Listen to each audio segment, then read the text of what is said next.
신규 확진자가 1,000명을 넘을 수도 있다면서 우려를 표하고 있습니다.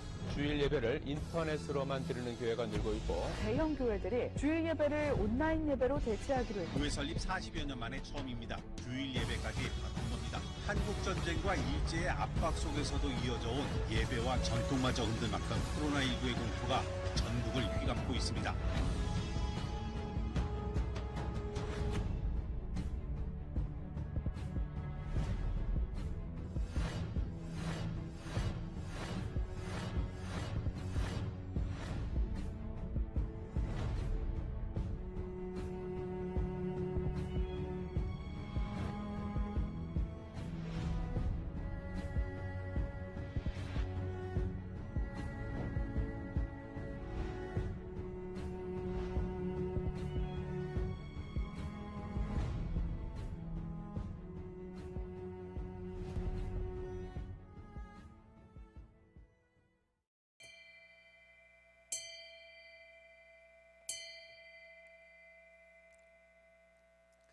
참 좋으신 아버지 하나님을 찬양합니다.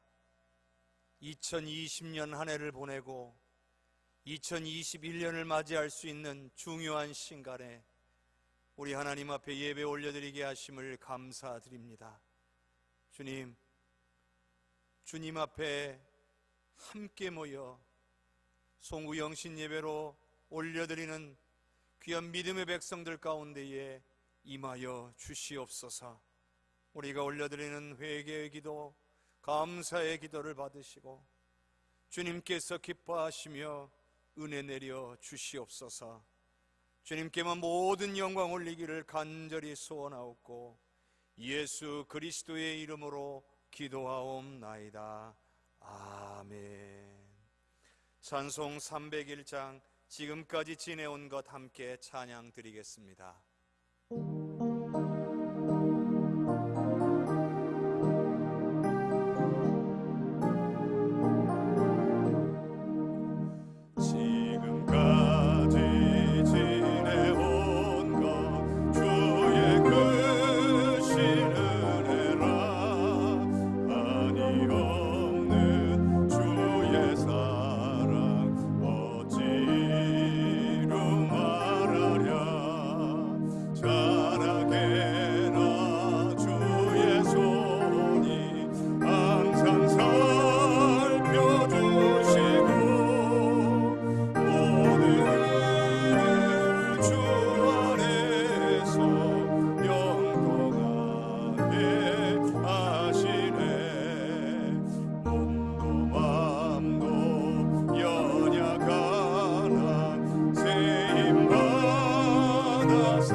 우리 이 시간에는 합심하여 기도합시다.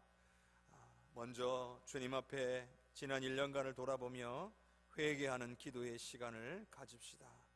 주님, 지난 1년간 주님의 뜻대로 살지 못했음을 회개합니다. 용서하여 주시옵소서.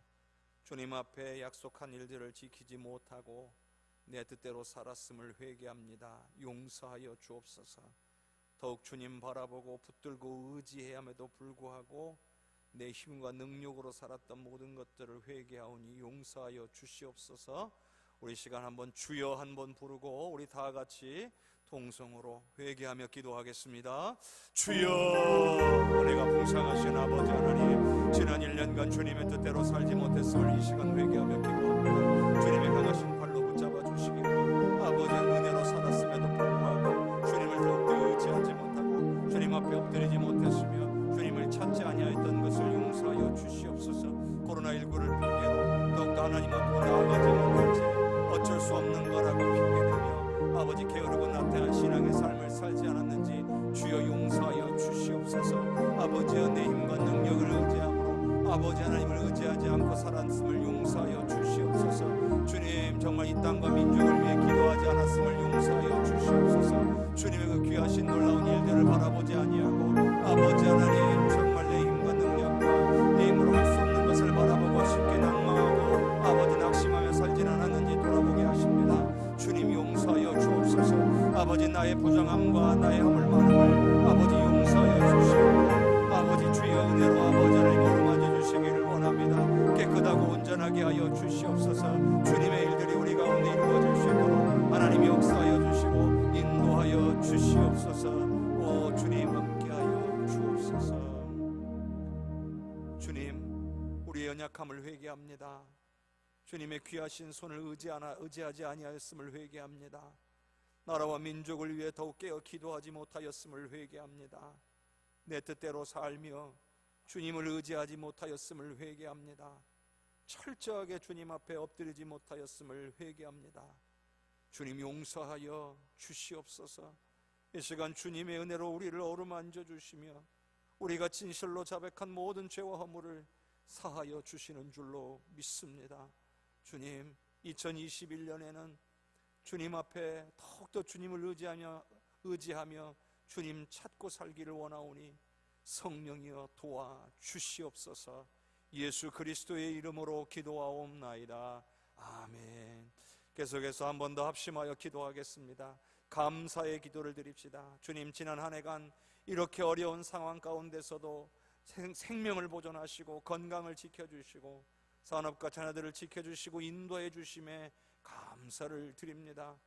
비록 하나님 앞에 간구한 것들 아직 이루어지지 않았으나 앞으로 역사하실 것을 믿고 주님 앞에 감사를 드립니다. 주님, 우리의 감사의 기도를 받아 주시옵소서. 주여 한번 부르고 통성으로 기도합시다. 주여, 은혜가 풍성하신 아버지 하나님, 주님의 은혜에 감사와 영광을 올려드립니다. 지난 한 해간 여러 가지 힘들고 어려운 일들 많았어도, 코로나19로 인하여 너무 고통스럽고 힘든 시간들 많았어도 아버지 하나님 지켜주시고 인도하여 주심에 감사를 드립니다. 이런 어려운 가운데도 주님 잊지 않게 하여 주시고 주님 바라보게 하여 주시니 감사를 드립니다. 하나님의 백성들을 기억하여 주셔서 아버지 늘 붙잡아주고 계심에 감사를 드립니다. 하나님 앞에 진실로 간구해 왔으나 아직 이루어지지 않은 것들을 놓고 앞으로 언젠가는 반드시 역사하시고 이루어 주실 줄로 믿고 감사를 드립니다. 하나님, 우리 사랑하는 성도의 입술에서 감사가 끊어지지 않게 하여 주시옵소서. 내게 베풀어 주시는 내가 얼마나 큰지를 깨닫고 감사하며 살게 하여 주옵소서. 비록 내가 바라고 소원하는 것들이 이루어지지 않아도 우리 하나님이 원하시는 것들이 내게 이루어짐을 인하여 감사하게 하여 주시옵고 주님의 은혜에 감사하며 영광 올리며 살아갈 수 있도록 하늘의 은혜로 채워주시기를 간절히 소원합니다. 주님의 권능에 발이 붙잡아 주시옵소서. 주님의 능력의 손길이 역사되기를 간절히 원하오니 주여 함께하여 주시고 영광 받아 주시옵소서. 좋으신 하나님 감사합니다. 베풀어 주시는 은혜가 얼마나 크고 은혜로운지 모든 감사와 영광을 주님께 올려드립니다. 주님, 지난 한 해 코로나19로 인하여 너무 힘들고 어려운 시간들을 살았습니다. 심지어 많은 시간 동안 함께 모여 예배하지 못하는 아픔도 겪어야만 했습니다. 그러나 지켜주시고 인도하여 주신 주님의 은혜를 찬양합니다. 변함없이 우리를 사랑하여 주시고 모든 문제의 해결은 언제나 변함없이 우리 하나님께 있음을 깨닫게 해주셔서 감사합니다. 기도해야만, 하나님을 의지해야만 이 모든 문제들이 풀어지고 오늘 우리가 다시 주님의 은혜 가운데 기쁨으로 예배하며 주님의 은혜를 누리고 살아갈 수 있게 됨을 깨닫게 해주셔서 감사합니다. 이 또한 지나갈 것을 믿습니다. 그때까지 믿음의 백성들 깨어 기도할 수 있는 은혜를 허락하여 주시옵소서. 그동안 기도해 왔으나 아직 이루어지지 않은 것들이라 할지라도 반드시 언젠간 우리 주님의 뜻과 주님의 때에 역사하여 주실 것을 믿고 감사를 드립니다. 그래서 2021년에는 우리 귀한 해성교회 모든 성도들이 더 많이 감사하고 더 많이 영광 올리며 살아가게 하여 주옵소서. 더 많이 주님 붙들고 더 많이 주님의 은혜와 능력을 경험하고 살아가게 하여 주시옵소서. 모든 감사와 영광을 주님께 올려드리옵고 예수 그리스도의 이름으로 기도하옵나이다. 아멘. 하나님의 말씀 보겠습니다. 하나님의 말씀은 고린도후서 6장 1절에서 10절까지의 말씀입니다. 고린도후서 6장 1절에서 10절까지의 말씀입니다. 신약 성경 제가 가지고 있는 성경으로는 291쪽에 있습니다. 봉독하겠습니다. 우리가 하나님과 함께 일하는 자로서 너희를 권하노니 하나님의 은혜를 헛되이 받지 말라. 이르시되 내가 은혜 베풀 때에 너에게 듣고 구원의 날에 너를 도왔다 하셨으니 보라 지금은 은혜 받을 만한 때요 보라 지금은 구원의 날이로다. 우리가 이 직분이 비방을 받지 않게 하려고 무엇에든지 아무에게도 거리끼지 않게 하고 오직 모든 일에 하나님의 일꾼으로 자천하여 많이 견디는 것과 환난과 궁핍과 고난과 매맞음과 갇힘과 난동과 수고로움과 자지 못함과 먹지 못함 가운데서도 깨끗함과 지식과 오래 참음과 자비함과 성령의 감화와 거짓이 없는 사랑과 진리의 말씀과 하나님의 능력으로 의의 무기를 좌우에 가지고 영광과 욕됨이 그러했으며 악한 이름과 아름다운 이름으로 그러했느니라. 우리는 속이는 자 같으나 참되고 무명한 자 같으나 유명한 자요 죽은 자 같으나 보라 우리가 살아있고 징계를 받는 자 같으나 죽임을 당하지 아니하고 근심하는 자 같으나 항상 기뻐하고 가난한 자 같으나 많은 사람을 부유하게 하고 아무것도 없는 자 같으나 모든 것을 가진 자로다. 아멘. 우리 주님께서 오늘 송구영신 예배에 우리에게 주시는 하나님의 말씀입니다. 우리 옆에 앉으신 우리 가족들과 함께 인사를 나눕시다. 사랑합니다. 축복합니다. 사랑합니다. 축복합니다. 한 번 더 인사하겠습니다. 한 해간 수고하셨습니다. 한 해간 수고하셨습니다. 우리 주님의 은혜가 우리 가정에서 가족들과 함께 하나님을 예배하는 우리 해성교회 모든 성도님들의 가정에 풍성하게 임하기를 주님의 이름으로 축복합니다. 2020년 마지막 순간이 왔습니다. 지난해 이 시간에는 올해와 같은 이런 상황들이 올 거라고 전혀 예측하지 못했습니다. 새로운 한 해에 대한 기대감으로 새해를 시작했었습니다. 그런데 갑작스러운 코로나19로 인해 우리 모두의 삶이 바뀌었습니다. 너무나 당연하게 생각해왔던 예배조차도 오늘 우리가 드릴 수 없게 되는 안타까운 상황들을 많이 경험하고 있습니다. 오늘 성구영신 예배도 당연하게 교회에 함께 모여 예배 드렸었는데 오늘 이렇게 가정에서 예배 드릴 수밖에 없는 것이 얼마나 안타까운지 모르겠습니다. 우리 하나님께 함께 나와 함께 예배하는 것이 얼마나 큰 은혜인가를 다시 깨닫게 해주는 귀한 때가 아닌가 생각합니다.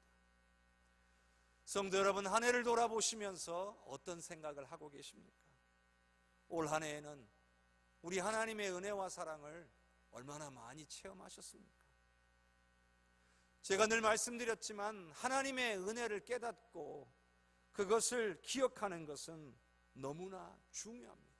뿐만 아니라 그에 합당하게 받은 은혜에 합당한 삶을 살아가는 것, 그런 행동을 하는 것 또한 너무나 중요합니다. 오늘 말씀은요, 은혜를 헛되이 받지 않은 자, 은혜를 온전하게 받은 자들의 삶의 모습을 이야기해 주고 있습니다. 그러므로 오늘 이 말씀을 통해 오늘 우리가 한 해를 마감하고 새해를 맞이하면서 은혜를 헛되게 받지 않는, 은혜를 온전하게 받는 모습이 되기를 주님의 이름으로 축원합니다. 저는 이 말씀을 처음 읽었을 때에 특별한 느낌을 받았습니다. 은혜를 헛되이 받지 말라. 궁금해졌습니다. 예전에 생각해 보지 못했던 거였습니다. 은혜는 뭐냐? 그냥 받는 거다. 은혜는 그냥 부어지면 거저 주어지는 선물 같은 거다. 그렇게 생각해 왔었습니다. 선물을 받았으니 진심으로 감사하고 받은 걸 그냥 즐기면 되겠거니 그런 생각만 해왔던 거죠. 그런데 오늘 말씀을 읽다 보니까 미처 깨닫지 못한 것이 있었구나 하는 생각이 들었습니다. 그리고 이걸 깨달은 인생, 그 신앙생활과 이런 사실을 깨닫지 못한 신앙생활은 너무나 큰 차이가 있다는 것이 깨달아졌습니다. 하나님의 은혜를 헛되이 받는 사람들이 있고 하나님의 은혜를 온전히 받는 사람들이 있다는 거예요. 정말 많은 신앙인들이 이러한 사실을 깨닫지 못하고 막연한 신앙생활을 하며 살아가고 있다는 생각이 들었습니다. 그래서 목회를 해오면서 이 말씀을 통해 제가 깨달음을 얻고 나니까 그래서 성도들이 변하지 않는구나. 그래서 믿음의 사람들이 세상에 영향력을 발휘하지 못하는구나. 예수님을 믿으나 안 믿으나 별 차이가 없는 것처럼 보이는구나. 이렇게 느껴지기 시작했습니다. 오늘 말씀, 우리가 읽은 이 6장 말씀 앞에 고린도후서 5장에는 우리가 하나님으로부터 받은 은혜, 바로 화목의 은혜에 대한 말씀이 기록되어 있습니다. 바울 사도가 고린도 교회를 향한 두 번째 편지에 우리가 받은 은혜가 무엇이냐? 하나님과 우리가 화목해 되는 은혜가 아니냐? 이 은혜를 우리 예수님께서 우리에게 부어주신 것이 아니냐? 죄가 없으신 예수님이 죄와 허물이 많은 오늘 우리를 위해서 친히 죄인의 몸을 입으신 것이 아니냐? 그리고 우리를 위해 우리 대신 십자가에 달려 죽으신 것이 아니냐? 이로 말미암아 하나님과 우리가 화목하게 되지 않았느냐? 여러분, 이것이 고린도후서 5장의 내용입니다. 그리고 나서 오늘 고린도후서 6장 말씀으로 넘어오는 거예요. 자, 고린도후서 6장 1절과 2절 말씀을 우리가 아까 읽었는데 다시 한번 읽어보도록 하겠습니다. 우리가 하나님과 함께 일하는 자로서 너희를 권하노니 하나님의 은혜를 헛되이 받지 말라. 이르시되 내가 은혜를 베풀 때에 너희에게 듣고 구원의 날에 너희를 도왔다 하셨으니 보라 지금은 은혜 받을 만한 때요 보라 지금은 구원의 날이로다. 여기 보니까 하나님의 은혜를 헛되이 받지 말라는 말씀하고, 자, 이사야 49장 8절의 말씀을 인용해서 내가 은혜 베풀 때에게 너희에게 듣고 구원의 날에 너희에게 도왔다라는 그 말씀을 말씀하면서 바울 사도가 선포하는 거예요. 지금은 은혜 받을 만한 때다. 지금은 구원의 날이다. 이렇게 선포하고 있는 거예요. 그럼 이게 무슨 말씀이냐? 고린도후서 5장에 나오는 이 화목의 은혜, 이 놀라운 은혜가 우리에게 임했는데 이걸 헛되게 받지 말라. 제대로 받으라는 겁니다. 여러분, 이 편지는 고린도 교회 성도들에게 보낸 편지예요. 믿지 않는 사람 읽으라고 보낸 편지가 아닙니다. 5장에서 말한 이 화목의 은혜를 전혀 모르는 사람들이 아니라 이 은혜를 알고 있는 사람들에게 보낸 편지. 그럼에도 불구하고 이 은혜를 헛되게 받지 말아라. 이 말은 무슨 뜻이겠습니까?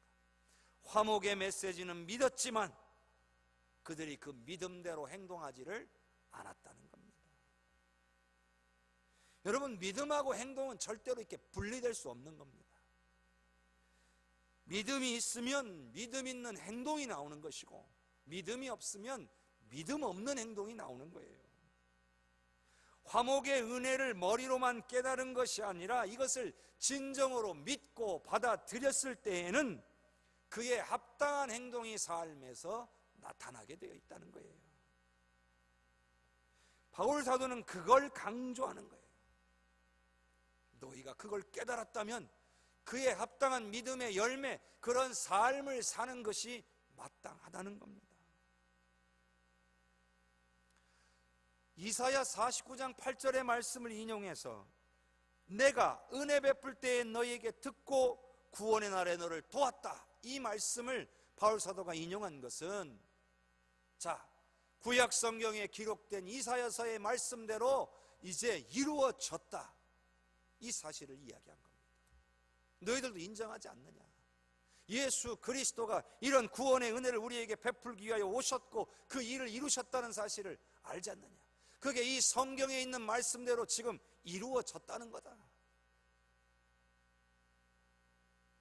그러니 지금이 바로 이 은혜를 받을 만한 때가 아니냐, 지금이 바로 구원의 날이 아니냐, 이렇게 전한 겁니다.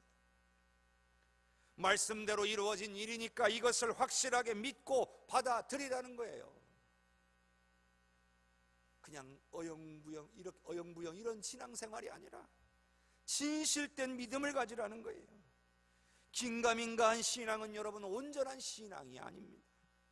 우리가 하나님의 말씀을 잘 알아야 하는 것은요, 그 말씀이 오늘 지금 이루어졌다라고 하는 사실을 확인하기 위함이에요. 우리가 구약 성경부터 신약 성경까지 쭉 읽어가는 과정에서 우리가 깨달을 수 있는 게 뭡니까? 구약에 예언된 하나님의 말씀이 신약에 와서 이루어졌다는 거예요. 그리고 그 말씀은 결국 앞으로도 이루어질 거라고 믿게 되는 거예요. 이런 과정을 통해 하나님의 말씀이 이루어졌다는 사실을 우리가 깨닫게 되면 하나님을 향한 온전한 믿음을 소유하게 되는 거예요. 그래서 여러분, 말씀을 모르고는 하나님을 온전히 믿을 수가 없습니다. 반드시 말씀을 깨달아야만, 그 말씀대로 이루어졌다는 것을 확인해야만 오늘 우리 안에 큰 믿음이 들어오게 되는 줄로 믿습니다. 성도 여러분, 이미 은혜는 우리에게 임해 있습니다. 그리고 우리는 이 말씀을 통해 이를 확인하고 확실하게 믿어야 됩니다. 그래야만 우리가 은혜를 헛되이 받는 것이 아니게 되는 겁니다. 은혜가 임하여 있는데, 그리고 그 은혜에 대해서 아는데 그 은혜를 확신하지를 못한다면 이건 은혜를 헛되이 받는 겁니다. 성도 여러분, 은혜 받은 사람의 삶은요, 은혜 받지 못한 사람의 삶과는 완전히 다릅니다. 여러분, 우리가 하나님과 화목하게 되었다, 내가 하나님과 화목하게 되었다, 여러분, 이게 어떤 말씀 같습니까? 이건 굉장히 충격적인 말씀이에요. 이건 불가능한 일이었어요. 인간의 생각과 능력으로는 절대로 안 되는 일이에요. 죄를 가진 인간이 거룩하신 하나님 앞에 나아가 화목해질 수 없어요. 그런데 이걸 사람이 아닌 예수님이 하신 거예요. 이건 말로 표현할 수 없는 놀라운 은혜입니다. 그러니 우린 이걸 진실로 감사히 여겨야 합니다. 세상에서 그 어떤 것보다도 소중하게 여겨야 되는 거예요. 내가 세상에 그 어떤 것을 가져도, 부와 명예를 가져도, 건강을 가져도, 여러분, 이 은혜를 받지 못하면 다 헛된 삶인 것을 믿으시기를 바랍니다. 그렇다면요, 이와 같은 은혜를 받은 사람들은 과연 어떤 삶을 살아야 하는가?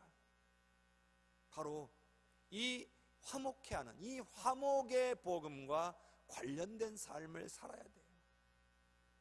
하나님과 사람을 화목하게 하는 일에 우리의 사역, 우리의 산업, 우리의 가정, 내 직장, 내 미래, 모든 것을 다 맞춰야 돼요.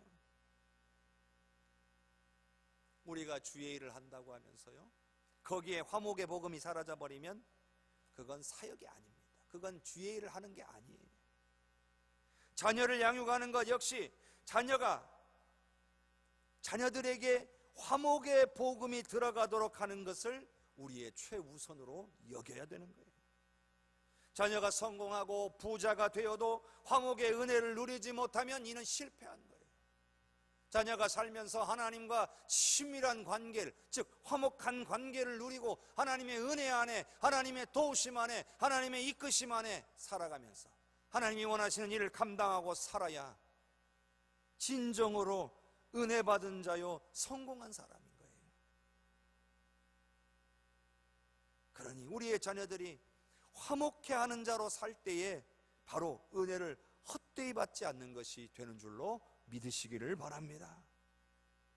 3절에서 10절 말씀까지, 이 말씀은요, 하나님의 은혜를 헛되이 받지 않고, 즉 제대로 온전히 받은 사람들은 이렇게 주의 일을 하고 살아간다, 이렇게 삶을 살아간다, 이렇게 기록이 되어 있는 내용이에요. 이 내용을 보면 하나님의 은혜는요, 우리의 생각도 우리의 삶도 바꿔놓는 힘이 있다는 것을 보여줍니다. 그리고 이 내용은 세 가지로 구분이 됩니다. 첫 번째는요, 은혜 받은 자가 하나님의 일꾼으로 살아가려고 하면 당할 수 있는 어려움들, 환난들을 기록하고 있어요. 이게 9가지가 나옵니다. 두 번째는 이런 어려움이 있을지라도 오늘 우리가 누릴 수 있는 선물이 있다는 거예요. 그게 9가지가 나옵니다. 그리고 마지막으로는 겉으로 세상 사람들이 볼 때는 부정적으로 보이지만 믿음의 사람의 눈으로 볼 때는, 그리고 하나님이 보실 때는 실제로는 그렇지 않고 참된 승리자로 살아갈 수 있다는 것이 9가지로 나오고 있습니다. 자, 고린도후서 6장 3절의 말씀을 읽어보겠습니다. 우리가 이 직분이 비방을 받지 않게 하려고 무엇에든지 아무에게도 거리끼지 않게 하고. 여러분, 은혜 받은 사람, 즉 온전한 믿음의 사람들과 믿음의 사람들의 삶과 사역에 대한 말씀이에요. 근데 여기 보니까 이렇게 되어 있잖아요. 이 직분이 비방을 받지 않게 하려고. 이 직분이 비방을 받지 않게 하려고. 여러분, 이 말씀이 어떻게 들리십니까? 오늘 우리는 복음을 증거하는 사람들입니다. 그런데 복음은 그 자체가 능력이에요. 하지만 복음을 전하는 자가 비방을 받을 만한 일을 하게 되면 복음 그 자체가 능력이어도 아무런 능력을 발휘하지 못하게 되고 오히려 사람들이 거부하게 된다는 거예요. 그래서 바울 사도는 자신의 직분이 비방을 받아서 복음의 문이 막히는 것을 경계하는 거예요. 그래서 어떻게 했냐면 그 다음에 나오잖아요. 무엇에든지 아무에게도 거리끼지 않게 하고, 이렇게 돼 있어요. 무엇에든지 아무에게도 거리끼지 않게 하려 했다는 거예요. 사람인지라 속에서 올라오는 대로 하고 싶은 일들이 있지만 복음의 문을 막지 않기 위해서, 내 직분이 비방받는 것을, 내가 하는 주의 일이 비방받는 것을 원하지 않아서 다른 사람들을 마음을 힘들게 하거나 그들의 마음을 흔들어 놓으려고 하지 않았다는 거예요. 다른 말로 하면 나는 복음의 방해가 되는 일을 절대로 하지 않으려고 부단히 애썼다, 이렇게 말씀하고 있는 거예요. 여러분, 우리가 교회에서만 경건하고 삶 속에서는 오히려 복음을 막는 삶을 산다면 여러분, 그것은 은혜를 헛되이 받는 삶이라 할 수 있는 것입니다. 자, 계속해서 고린도후서 6장 4절의 말씀을 보겠습니다. 오직 모든 일에 하나님의 일꾼으로 차천하여 많이 견디는 것과 환난과 궁핍과 고난과. 여기서 앞부분만 보면요, 오직 모든 일에 하나님의 일꾼으로 차천하여, 여기까지만 볼게요. 그 말은 은혜 받은 사람은 오직 모든 일에 하나님의 일꾼으로 차천한다 하였습니다. 마지못해 등 떠밀리듯이 하는 것은 은혜를 온전히 받은 자의 모습이 아니라는 거죠. 여러분, 오늘 우리가요, 하나님의 영광을 위해 쓰임받을 수 있다는 것이 얼마나 귀한 일인 줄 아십니까? 저는 이게 너무나 감사합니다. 나같이 연약하고 부족한데 그런 나를 구원해 주신 것만 해도 감사한데, 하나님의 나라와 영광을 위해 사용해 주신다니 이게 얼마나 감사한 일입니까? 여러분, 나이가 중요하겠습니까? 여러분, 이것저것 핑계 대다 보면 쓰임받을 수 있는 기회는 모두 놓쳐버리고 마는 거예요. 나 말고도 할 사람 있는데 이렇게 부족하고 연약한 나를 왜 계속 시키십니까? 여러분, 쓰임받는 게 기쁨이에요. 하나님이 귀하게 여겨주시는 거예요. 여러분, 생각해 보세요. 오늘 바울 사도의 고백처럼 자천하는 사람을 귀하게 보시겠습니까? 아니면 마지못해 등 떠밀려 하는 사람을 귀하게 보시겠습니까? 아니면 이 핑계 저 핑계만 대고 피해 나가는 사람들을 귀하게 보시겠습니까? 누구에게 더 큰 은혜와 사랑을 베푸실까요? 물론 우리 하나님은 모두를 사랑하십니다. 이 사실에는 변함이 없습니다. 하나님이 안 사랑하시는 건 아니에요. 그러나 여러분, 생각해 보세요. 구원의 경우에도 하나님이 우리에게 사랑을 베푸셨지만 그 사랑을 받아들이지 않으면 구원이 아닌 거예요. 구원을 받을 수 없는 거예요. 예수 그리스도의 십자가의 그 놀라운 은혜와 사랑이 우리에게 임했는데 그걸 안 받아들이면 나는 구원받지 못하는 거예요. 마찬가지로요, 모두가 은혜를 다 받았어요. 다 은혜가 부어졌어요. 그런데 그 받은 은혜가 감사해서 기꺼이 자천함으로 쓰임받는 사람에게 우리 하나님은 더욱 큰 은혜와 사랑을 베푸시는 줄로 믿습니다. 고린도후서 6장 4절과 5절, 4절 한 번 더 읽으면서 5절까지 함께 읽겠습니다. 오직 모든 일에 하나님의 일꾼으로 자천하여 많이 견디는 것과 환난과 궁핍과 고난과 매맞음과 갇힘과 난동과 수고로움과 자지 못함과 먹지 못함 가운데서도. 여러분, 여기 보니까 9가지의 어려운 이야기들이 나와 있어요. 여러분, 하나님의 일꾼으로 쓰임받는다는 것, 주의 일을 한다는 것에 대해서 이와 같은 어려움이 따라온다는 거예요. 우리가요, 주의 일을 하지 않으면 편해요. 몸이 편해요. 오히려 주의 일을 하면 몸은 고돼요. 때로는 마음도 힘들 때가 있어요. 자, 여기 보면 인내, 환난, 궁핍, 고난, 매맞음, 갇힘, 난동, 수고로움, 자지 못함, 먹지 못함, 이런 일들을 주의 일을 하다 보면 생길 수 있다는 거예요. 그런데 이것을 감당할 수 있게 되는 것은 받은 은혜 때문이에요. 여러분, 그런데요, 이런 어려움만 계속해서 있다고 하면 여러분, 이거 어떻게 감당합니까? 이건 계속 감당 못해요. 그런데 5절 끝에 가보니까 이런 말이 있잖아요. 먹지 못함 가운데서도 이 말이 있어요. 가운데서도 이러이러한 일들이 있지만은, 이런 상황 가운데 있다 할지라도, 이런 말이죠. 그럼 이 다음에 뭐가 나온다는 얘기잖아요. 이 다음에 뭐가 있어요. 이 어려움이 이렇게 많지만 그래도 이 어려움 가운데서 이 주의 일을 감당할 수 있게 하는 무언가가 뒤에 나오는 거예요. 자, 그래서 고린도후서 6장 6절과 7절을 함께 읽겠습니다. 깨끗함과 지식과 오래 참음과 자비함과 성령의 감화와 거짓이 없는 사랑과 진리의 말씀과 하나님의 능력으로 의의 무기를 좌우에 가지고. 여기 먼저 4가지가 앞에 있는데요. 깨끗함, 지식, 오래 참음, 자비함. 이 4가지가 있어요. 이 4가지는 뭐냐면 우리가 주의 일 하면 그 주의 일 그 자체가 우리에게 주는 것들이에요. 그 사역, 우리가 사역하면 그 사역하는 자체가 오늘 우리에게 가져다 주는 은혜를 말하는 거예요. 그러니까 주의 일 하면서 받을 수 있는 그 주의 일 속에서 우리에게 부어지는 은혜가 있다는 거예요. 그만큼 그 사역이 가치 있는 것으로 여겨지기 시작하면 이 은혜를 받는 거예요. 여러분, 주의 일 하면서도요, 내가 하고 있는 이 주의 일이 얼마나 가치 있고 귀한 것인가를 깨닫지 못하고 사역하면 정말 안타까운 거예요. 예를 들어서 아이들이 양육하는 교사로 헌신을 하고 있다고 쳐요.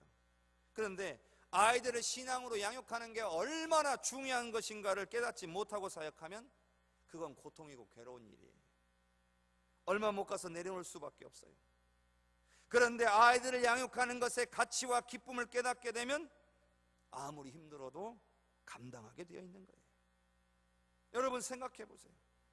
내 자녀를 내가 감당하는 게 힘들다고 여러분 포기하는 분 계십니까? 우리는 포기 못합니다. 왜요? 하나님이 내게 주신 자녀이기 때문에.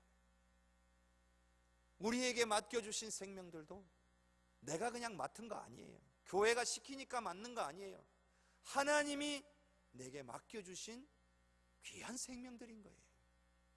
제가 목사인데 목사로서 우리 성도님들을 그냥 제가 어쩌다 보니까 그냥 이 교회에 와서 사역하게 됐나 보다, 이런 마음으로 사역하면 사역이 제대로 되겠습니까? 그러면 성도님들을 제가 바르게 양육할 수 있겠습니까? 될 수 없죠. 그러나 우리 하나님께서 내게 맡겨주신 귀한 생명들이라고 마음에 딱 감동이 되면 귀한 생명들을 위해서 내가 가진 것들을 쏟아내기 시작하는 거거든요.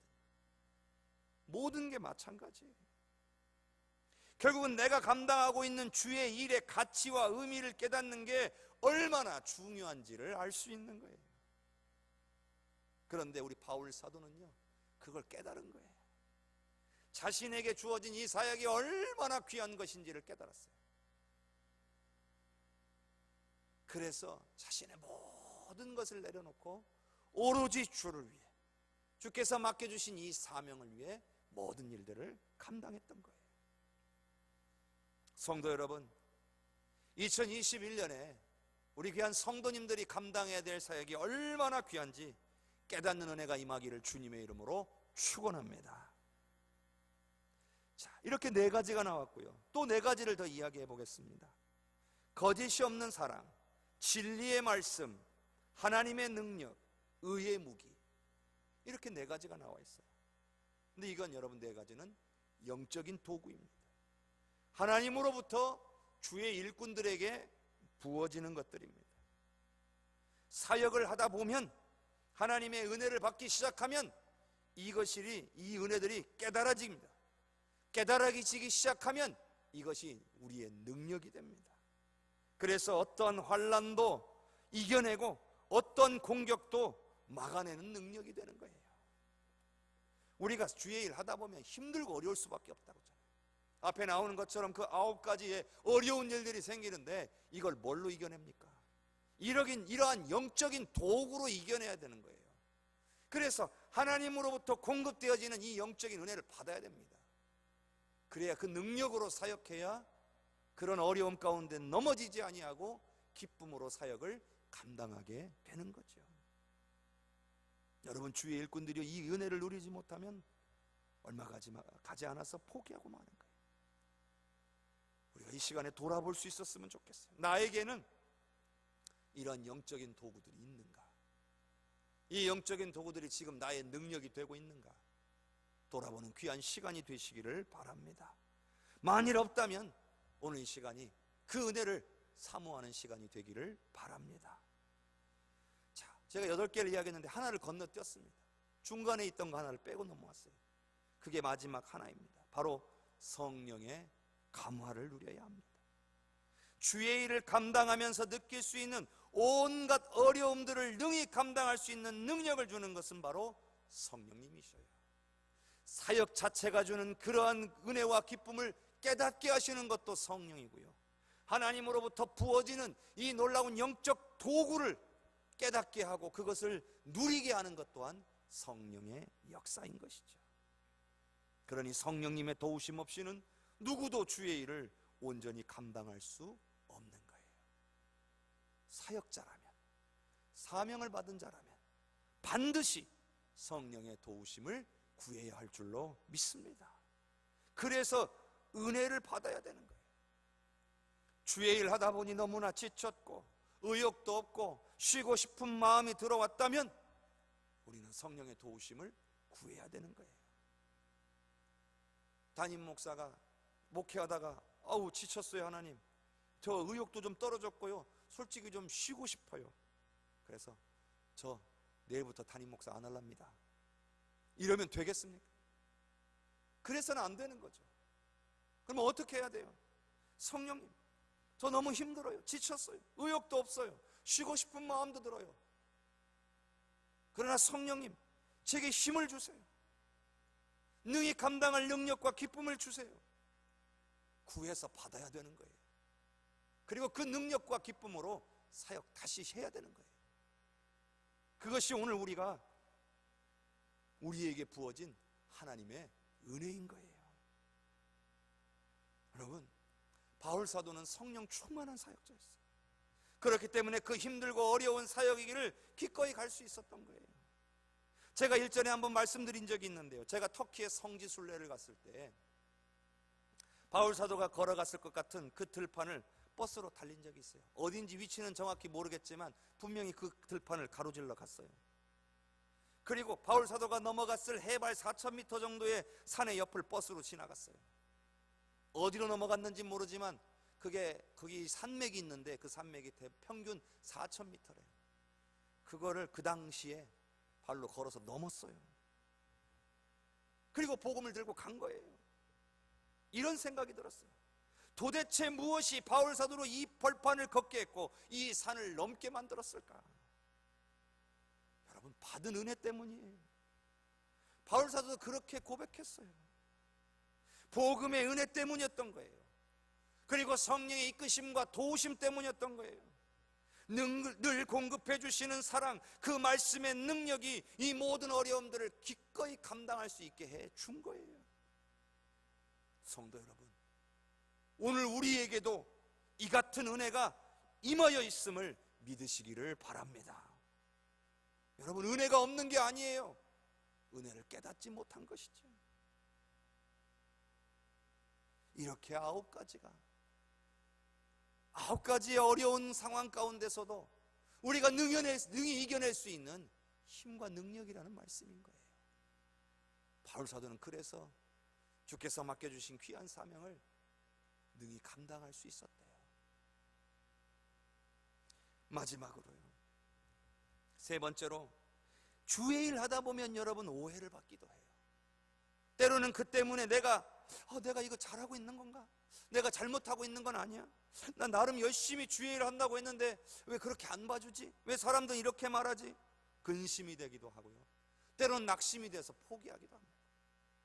그런데 오늘 이 뒤에 나오는 이 바울 사도의 고백은 우리에게 힘을 줘요. 자, 고린도후서 6장 8절에서 10절까지 함께 읽겠습니다. 영광과 욕됨으로 그러했으며 악한 이름과 아름다운 이름으로 그러했느니라. 우리는 속이는 자 같으나 참되고 무명한 자 같으나 유명한 자요, 죽은 자 같으나 보라 우리가 살아있고, 징계를 받은 자 같으나 죽임을 당하지 아니하고, 근심하는 자 같으나 항상 기뻐하고, 가난한 자 같으나 많은 사람을 부유하게 하고, 아무것도 없는 자 같으나 모든 것을 가진 자로다. 아멘. 바울 사도가 말하고 싶은 건 이거예요. 남들이 어떻게 보느냐는 중요하지 않다는 거예요. 중요한 것은 내가 지금 붙잡고 있는 것, 내가 소유하고 있는 것을 분명히 깨닫는 게 더 중요하다는 거예요. 남들이 욕한다고 해서 영광스러운 것이 일순간 더러운 것이 되지 않아요. 남들이 부정적으로 말한다고 해서 오늘 우리가 하는 일이 부정적인 것이 되지를 못해요.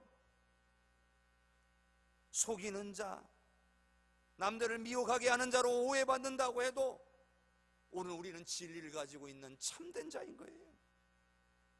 사람들은 세상적인 기준으로 오늘 우리 믿는 자들을 부족하게 보고 어리석게 보고 지탄하지만 실제로 우리는 풍성하고 은혜가 넘치고 지혜로운 사람들인 거예요. 만일 우리가 세상적인 기준에 맞춰 사는 사람들이라면 바울 사도의 모습은 부정적으로 보일 수밖에 없어요.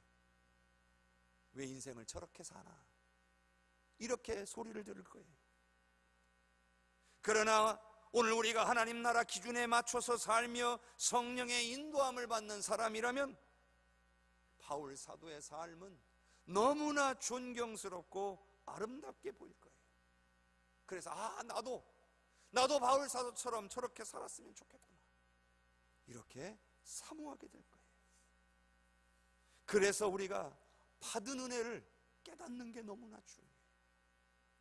받은 은혜를 얼마나 깨닫느냐에 따라서 바울 사도와 같이 살아가느냐, 아니면 바울 사도를 손가락질하는 사람처럼 살아가느냐, 이게 결정이 난다는 거예요. 여러분, 하나님의 은혜는 이 세상 모든 사람들에게 동일하게 임했습니다. 그런데 세 가지로 사람들이 반응합니다. 첫 번째는 은혜를 받지 못한 사람, 두 번째는 은혜를 받기는 받았지만 헛되이 받은 사람, 세 번째는 은혜를 제대로 온전히 받은 사람. 이런 세 부류의 사람이 있는 거예요. 그런데 우리 성도 여러분은 어디에 있기를 원하십니까? 저는 우리 해성교회 모든 성도님들이 하나님의 은혜를 온전히 받은 분들이 되시기를 바랍니다.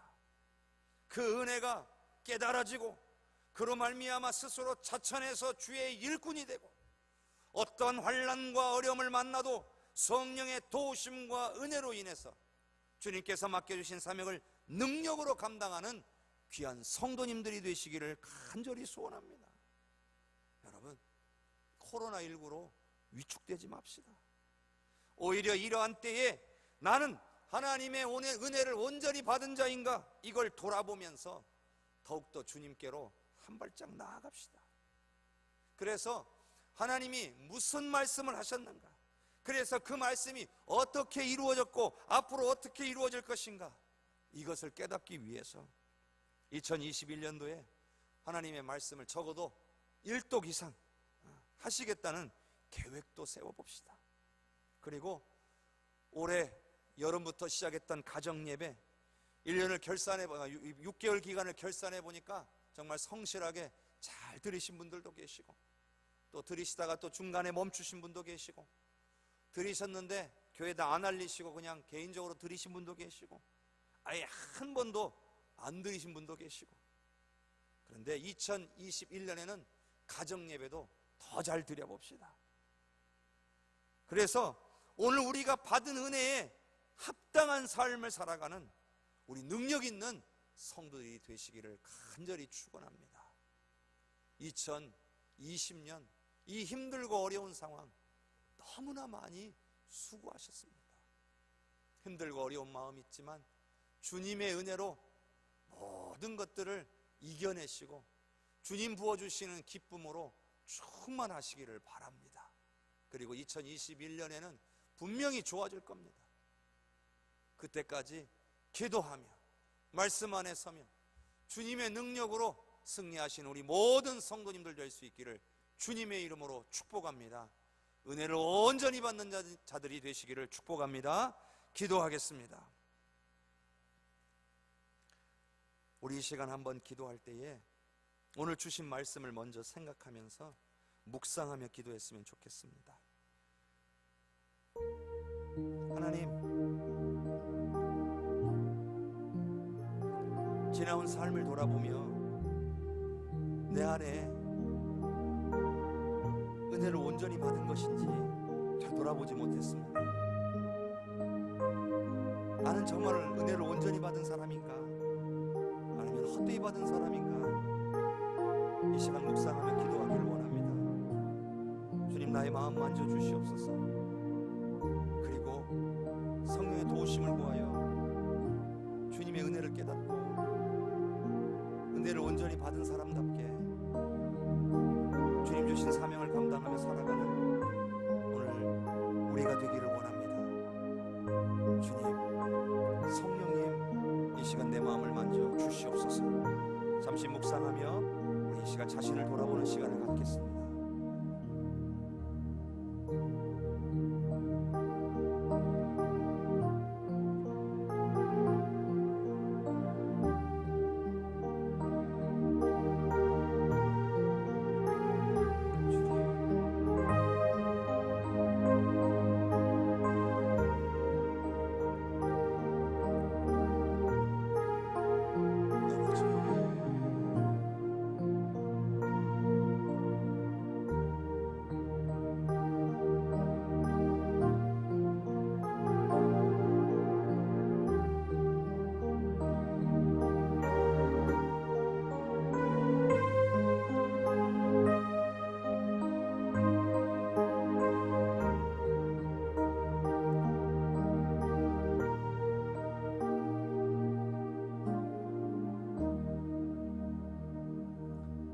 좋으신 하나님 감사합니다.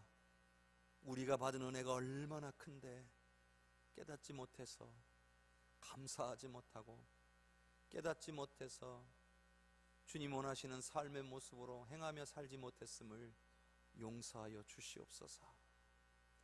나는 은혜를 온전히 받은 자인가, 헛되이 받은 자인가, 이 시간 돌아보게 하셨습니다. 과거는 뒤로 하고 이제 새롭게 시작하는 2021년 앞에서 은혜를 온전히 받은 자답게 살아갈 수 있도록 성령의 도우심을 구하겠습니다. 2021년에 성령님, 사랑하는 우리 해성교회 모든 성도들을 붙잡아 주시옵소서.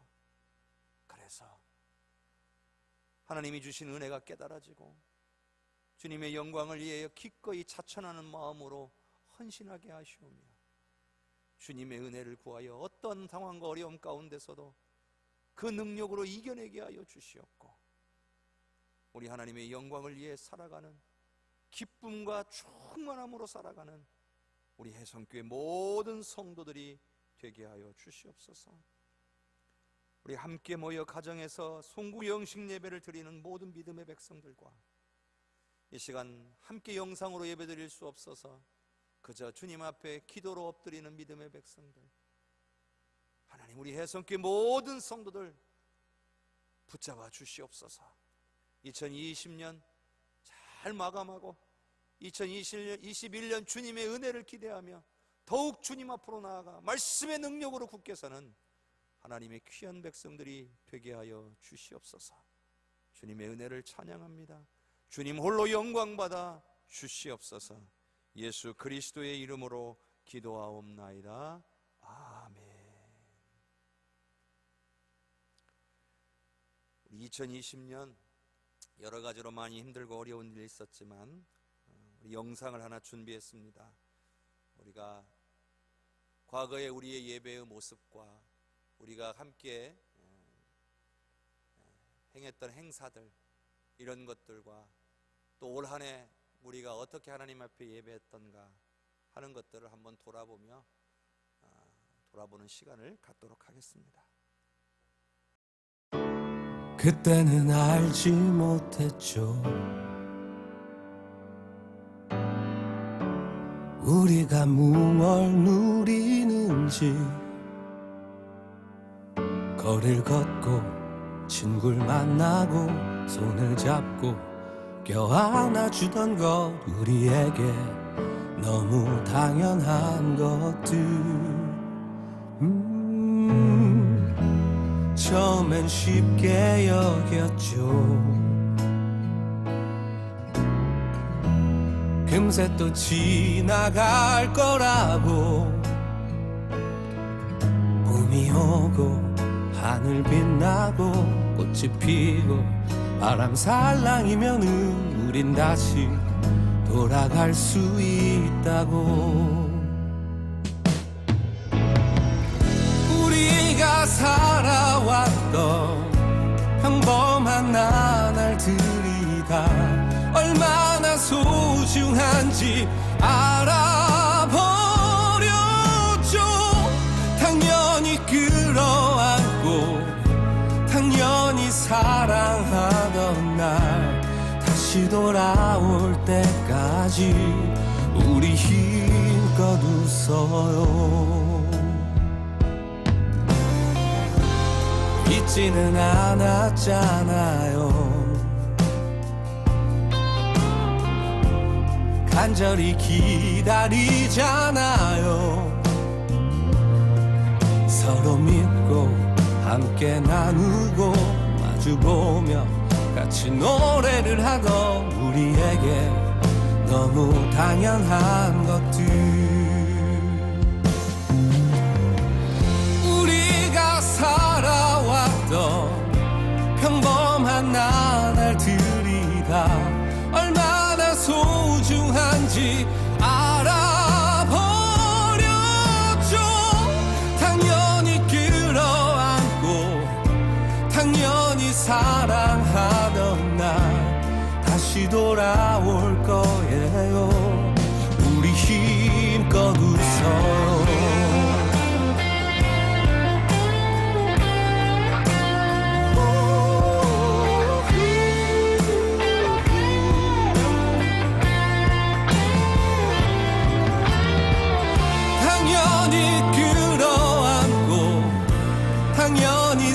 사랑하던 날 다시 돌아올 거예요. 우리 힘껏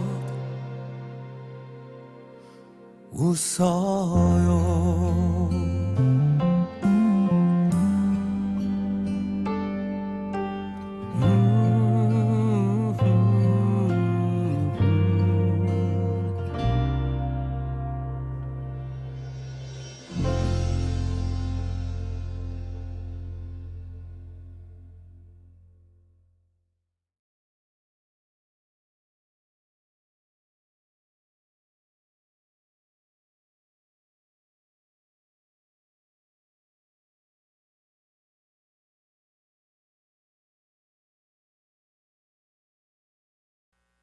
오늘 영상을 보면서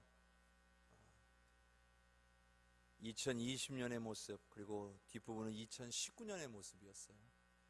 둘을 비교해 보면서 어서 속히 우리가 함께 모여서 예배하고 예전의 모습으로 돌아갈 수 있으면 너무나 좋겠다 하는 마음을 품어봅니다. 함께 기도했으면 좋겠습니다. 찬송 554장 우리 함께 찬양 드리겠습니다. 종소리 크게 울려라.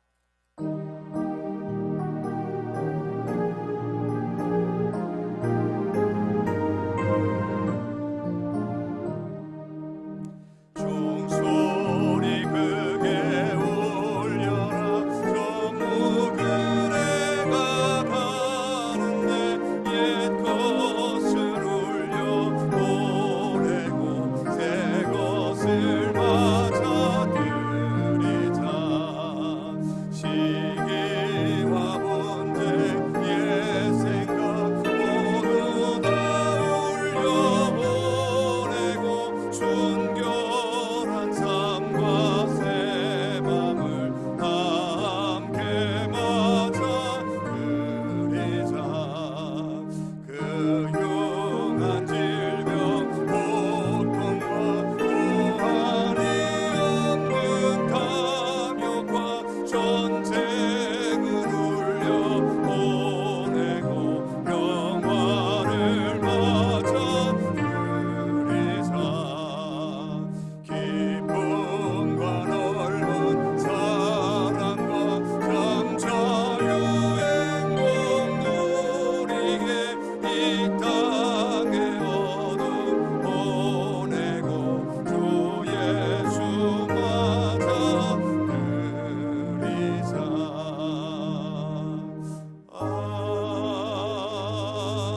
아멘.